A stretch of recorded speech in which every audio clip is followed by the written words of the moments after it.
What's up, you guys? Welcome back to my channel. Today I have a foundation review for you. I've been wanting to do this one for a little while now. It's a foundation that came out right at the end of 2017 towards the beginning of 2018, and it is the NARS Natural Radiance Longwear Foundation. I've been trying it out for a few weeks now. I really wanted to get my opinion on it before I spoke to you guys about it, just because I don't really like trying things for the first time on camera. I like to give them a little bit longer of a chance, and this one is a goodie. I really like it. But without me rambling any further, don't forget to subscribe, like, and comment. Make sure to hit that notification bell. I post every Wednesday and Sunday, and let's get right into the video.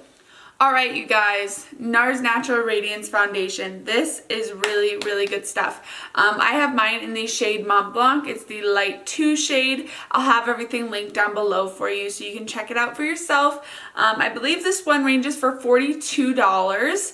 I really, really like it so far. I had before this the NARS All Day Luminous Foundation, and I didn't really like that one. It kind of clung to dry patches, so I was really happy to find that this is a completely different formula. The All Day Luminous is very runny, very liquidy foundation, and those don't really work with my skin very well. This is more of your generic cream liquid foundation, and not totally runny but not totally thick either, which is really, really nice.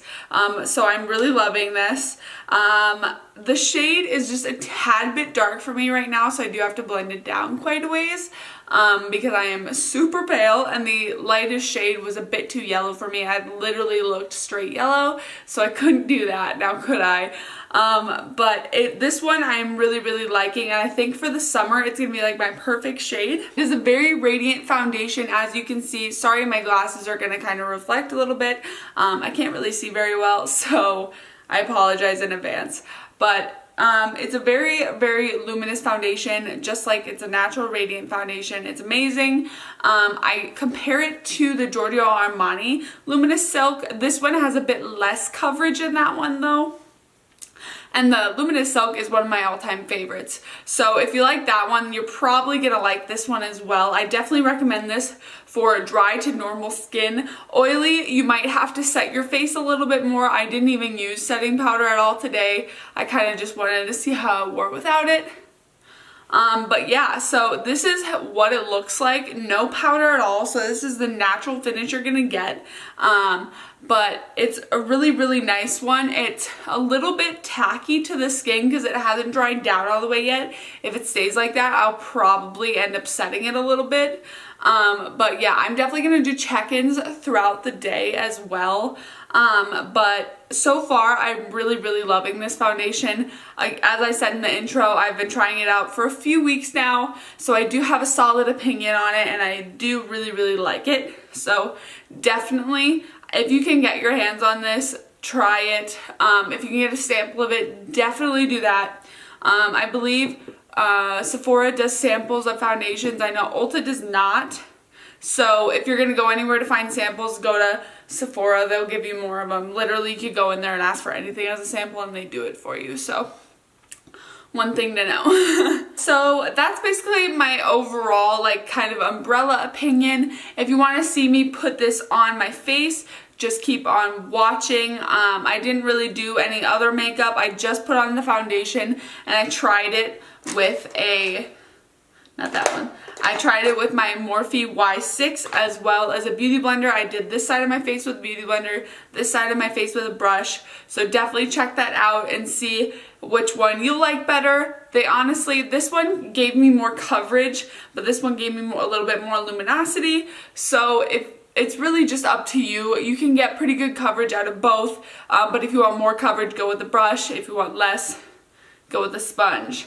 That's basically all I have to say about it. This is going to be a pretty short video, but foundation reviews, honestly, for me, are pretty short. Let's get into the demonstration, and I'll see you guys at the end. Let's try this baby out. I'm just going to pump some out onto my little coaster here. This is what the bottle looks like. You have to shake it before you use it. It says that on the bottle. Oh my god. And I'm in the shade Mont Blanc, which is light 2. This might be a tad dark for me right now because I am really, really fair. because literally there is no sun in winter in South Dakota. So this is about 4 pumps on this little corner here. I don't know if you can even tell, this thing's really dirty, but we're going to start with that and see how much it covers. I am going to do one side of my face with a beauty blender, another side of my face with a brush. So I'm going to use my Morphe E6, but I'm just going to go ahead and paint it on with one of my little flat brushes here. That's how I always put on my foundation, just because it's easier. But yeah, that might be just a pitch dark. As you can see, I have a little bit of redness in this area here, and then on my cheeks, my face gets a bit red. So we'll see if I can cover that. So I'm just going to go ahead and buff that in.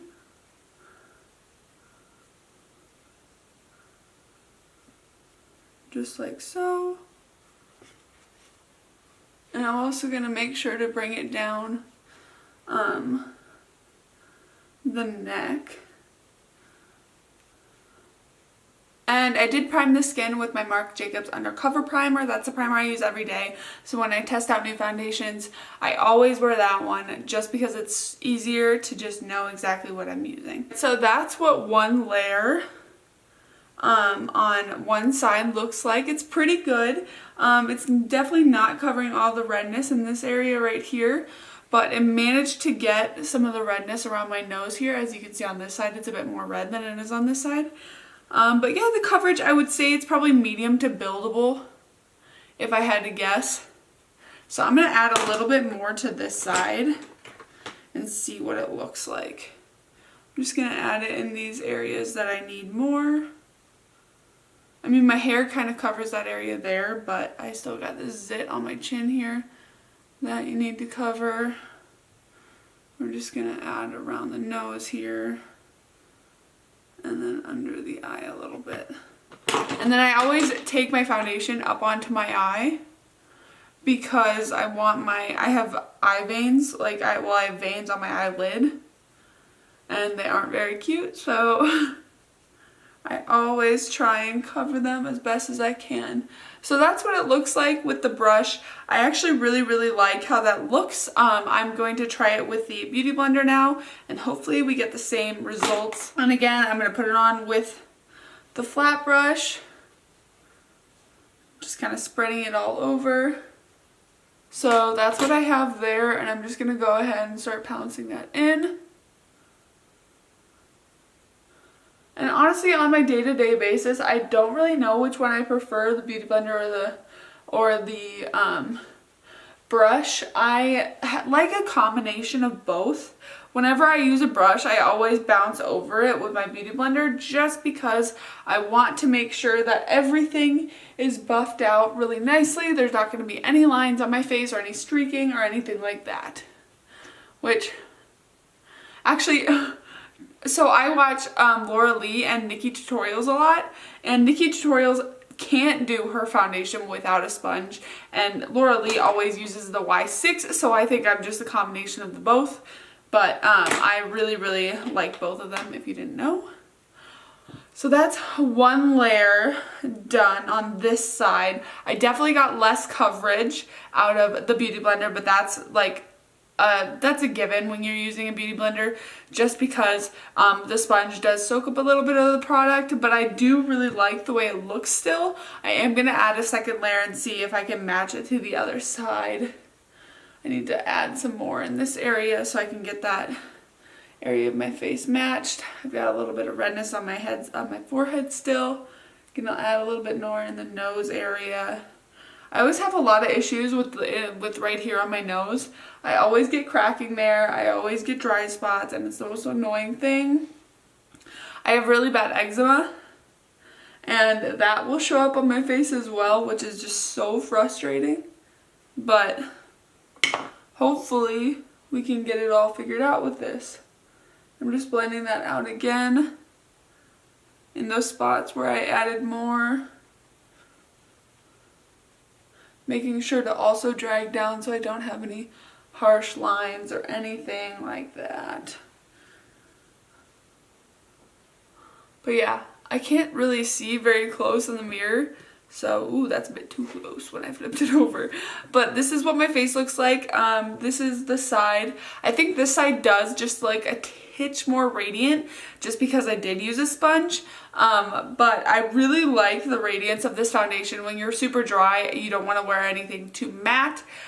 It'll really like emphasize your dry spots and things like that, and that's never good. So if you do wear a matte foundation and you have dry skin, wear a hydrating moisturizer or primer underneath. It'll save your life, I promise. Yeah, and this foundation doesn't have really any smell to it, I don't think.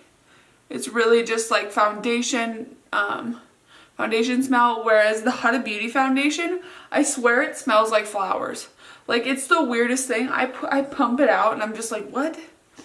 What is that smell? Because I'm not used to my foundation smelling like something, you know? Like, that's not normally the case.